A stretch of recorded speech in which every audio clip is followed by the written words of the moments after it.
ಬೆಲೆ ಏರಿಕೆಯನ್ನ ಖಂಡಿಸಿ ಕೋಲಾರದಲ್ಲಿ ಬಿಜೆಪಿ ಕಾರ್ಯಕರ್ತರು ಪ್ರತಿಭಟನೆ ನಡೆಸಿದ್ರು. ಕಾಂಗ್ರೆಸ್ ಸರ್ಕಾರದ ಜನವಿರೋಧಿ ನೀತಿಯನ್ನ ಖಂಡಿಸಿ ಬಿಜೆಪಿ ಕಾರ್ಯಕರ್ತರು ಆಕ್ರೋಶ ಹೊರಹಾಕಿದ್ರು. ಕಾಂಗ್ರೆಸ್ ಸರ್ಕಾರ ಅಧಿಕಾರಕ್ಕೆ ಬಂದ ಮೇಲೆ ರಾಜ್ಯದ ಜನರು ತೊಂದರೆ ಅನುಭವಿಸ್ತಾ ಇದ್ದಾರೆ. ಸರ್ಕಾರದ ವಿರುದ್ಧ ಧಿಕ್ಕಾರ ಕೂಗಿ ಕಾರ್ಯಕರ್ತರು ಆಕ್ರೋಶ ಹೊರಹಾಕಿದ್ದಾರೆ. ಬಿಜೆಪಿ ಕಾರ್ಯಕರ್ತ ವಿನಯ್ ಆತ್ಮಹತ್ಯೆ ಹಾಗೂ ಬೆಲೆ ಏರಿಕೆ ಖಂಡಿಸಿ ಬಿಜೆಪಿ ಕಾರ್ಯಕರ್ತರು ಪ್ರತಿಭಟಿಸಿದರು. ಮಾಜಿ ಶಾಸಕ ವೀರಣ್ಣ ಚರಂತಿಮಠ ನೇತೃತ್ವದಲ್ಲಿ ನಡೆದ ಪ್ರತಿಭಟನೆಯಲ್ಲಿ ಸರ್ಕಾರದ ವಿರುದ್ಧ ಕಾರ್ಯಕರ್ತರು ಕಿಡಿಕಾರಿದರು. ಕಾಂಗ್ರೆಸ್ ಸರ್ಕಾರದ ವಿರುದ್ಧ ಧಿಕ್ಕಾರ ಕೂಗಿ ಬಿಜೆಪಿ ಕಾರ್ಯಕರ್ತರು ಆಕ್ರೋಶ ಹೊರಹಾಕಿದರು. ಪ್ರತಿಭಟನೆಯಲ್ಲಿ ನಗರಸಭೆ ಅಧ್ಯಕ್ಷೆ ಸವಿತಾ ಲಂಕೆನ್ನವರ್, ಉಪಾಧ್ಯಕ್ಷೆ ಶೋಭಾರಾವ್, ಬಸವರಾಜ್ ಹುನಗುಂದ್, ಉಮೇಶ್ ಹಂಚಿನಾಳ, ಶ್ರೀಧರ್ ನಾಗರಬೆಟ್ಟ ಸೇರಿ ಹಲವರು ಭಾಗಿಯಾಗಿದ್ದರು.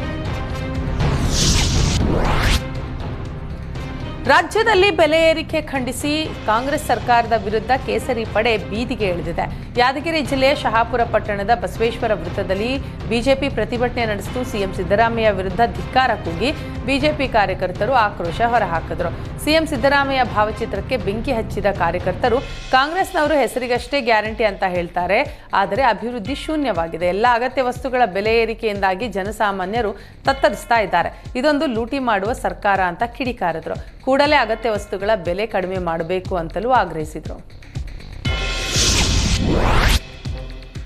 ಬೆಲೆ ಏರಿಕೆಯ ವಿರುದ್ಧ ಬಿಜೆಪಿ ಅಹೋರಾತ್ರಿ ಪ್ರತಿಭಟನೆಗೆ ಡಿಸಿಎಂ ಡಿಕೆ ಶಿವಕುಮಾರ್ ವ್ಯಂಗ್ಯವಾಡಿದ್ದಾರೆ. ಕೇಂದ್ರ ಸರ್ಕಾರ ಯಾಕೆ ಡೀಸೆಲ್ ಪೆಟ್ರೋಲ್ ಬೆಲೆ ಜಾಸ್ತಿ ಮಾಡ್ತು, ಯಾಕೆ ಬಿಜೆಪಿ ಹೋರಾಟ ಮಾಡಿಲ್ಲ? ಗ್ಯಾಸ್ ಬೆಲೆ ಜಾಸ್ತಿ ಆಗಿದ್ದಾಗ ನಾವು ಹೋರಾಟ ಮಾಡಿದ್ವಿ, ಆಗ ನಾವು ಬೆಲೆ ಕಡಿಮೆ ಮಾಡಲು ಹೋರಾಡಿದ್ವಿ. ಈಗ ಬಿಜೆಪಿ ಅಹೋರಾತ್ರಿ ಧರಣಿ ಮಾಡ್ತಾ ಇದೆ. ಬಹಳ ಸಂತೋಷ, ನೀವು ದಿನಾ ಪ್ರತಿಭಟನೆಗೆ ಕುಳಿತುಕೊಳ್ಳಿ, ನಮಗೆ ಬೇಜಾರಿಲ್ಲ ಅಂತ ಡಿಕೆಶಿ ವ್ಯಂಗ್ಯವಾಡಿದ್ರು.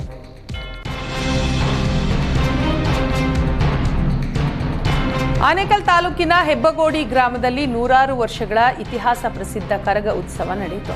ತಡರಾತ್ರಿ 3:30ಕ್ಕೆ ಶ್ರೀ ದ್ರೌಪದಮ್ಮನ ಗುಡಿಯಲ್ಲಿ ಕರಗ ಉತ್ಸವ ಪ್ರಾರಂಭ ಆಗಿದ್ದು, ಸತತ 3ನೇ ವರ್ಷ ಚಂದ್ರು ಎಂಬುವರು ಕರಗ ಹೊತ್ತಿದ್ರು.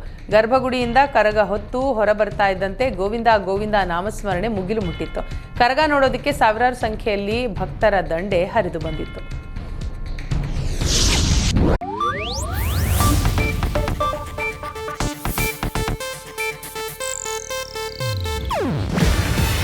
ಇದು ಏಷ್ಯಾನೆಟ್ ನ್ಯೂಸ್ ನೆಟ್ವರ್ಕ್ ಪ್ರಸ್ತುತಿ. ನೀವು ನೋಡ್ತಿದ್ದೀರಾ ಏಷ್ಯಾನೆಟ್ ಸುವರ್ಣ ನ್ಯೂಸ್.